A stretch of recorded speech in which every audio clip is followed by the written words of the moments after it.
রূপ, প্রতিভা আর বুদ্ধিমত্তার এক অনন্য সমন্বয়ে কৃতি স্যানন আজ শুধু বলিউডের জনপ্রিয় অভিনেত্রীই নন, বরং একজন সফল উদ্যোক্তা এবং প্রযোজক হিসেবেও প্রতিষ্ঠিত। গ্ল্যামার দুনিয়ার অভিনয় দিয়ে ক্যারিয়ার শুরু করা এই তারকা বর্তমানে গড়ে তুলেছেন 100 কোটিরও বেশি মূল্যের ব্যবসায়িক সাম্রাজ্য।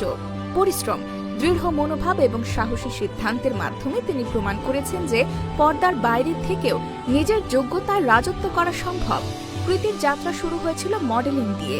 সেই সময় থেকেই তিনি গ্ল্যামার জগতের সঙ্গে যুক্ত হয়ে পড়েন। নিজের ত্বকের যত্নের প্রতি সচেতনতা এবং কোভিডের সময় ব্যক্তিগত অভিজ্ঞতা থেকে উপলব্ধি করেন স্কিন কেয়ারের গুরুত্ব। সেই ভাবনা থেকেই 2023 সালে তিনি চালু করেন হাইফেন, একটি স্কিন কেয়ার ব্র্যান্ড, যা এখন লাভজনক ব্যবসায় পরিণত হয়েছে।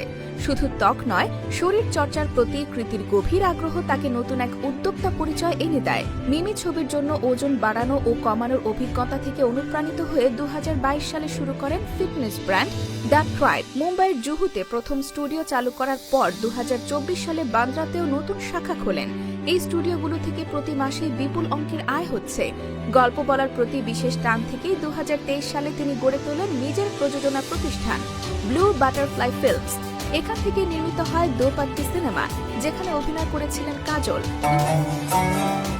Yeah, shark. Hi, I'm the twin. 2024 সালে মুক্তি পাওয়া ছবিটি সমালোচকদের প্রশংসা কুড়িয়েছে এবং প্রযোজক হিসেবে কৃতির নতুন পরিচিতি গড়ে তুলেছে। ব্যবসায়িক সাফল্যের সাথে সাথে কৃতির জীবনযাপন এখন রাজকীয়তার ছাপ বহন করছে। মুম্বাইয়ের বান্দ্রা এলাকায় বিলাসবহুল অ্যাপার্টমেন্টে তিনি থাকেন, যার মাসিক ভাড়া প্রায় 17 লাখ রুপি। প্রতিবেশী হিসেবে আছেন KL রাহুল এবং জাভেদ জাফরির মতো তারকারা। 2024 সালে আলিবাগে 2000 বর্গফুট জমি কিনেছেন তিনি, যার দাম প্রায় 2 কোটি রুপি। এই প্রকল্পে অমিতাভ বচ্চনের মতো মহাতারকারও বিনিয়োগ করেছেন। তবে ব্যবসা ও প্রযোজনার পাশাপাশি অভিনয়কেই মূল ভিত্তি করে রেখেছেন কৃতি।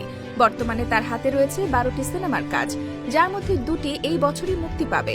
বলিউডের পর্দা কাঁপানো নায়িকা থেকে শুরু করে সফল ব্যবসায়ী নারী হয়ে ওঠার এই যাত্রা প্রমাণ করে দিয়েছেন কৃতি স্যানন নিজের মেধা, শ্রম এবং দূরদৃষ্টির কারণে বিনোদন জগতের বাইরেও এক অপ্রতিদ্বন্দ্বী শক্তি হয়ে উঠেছেন।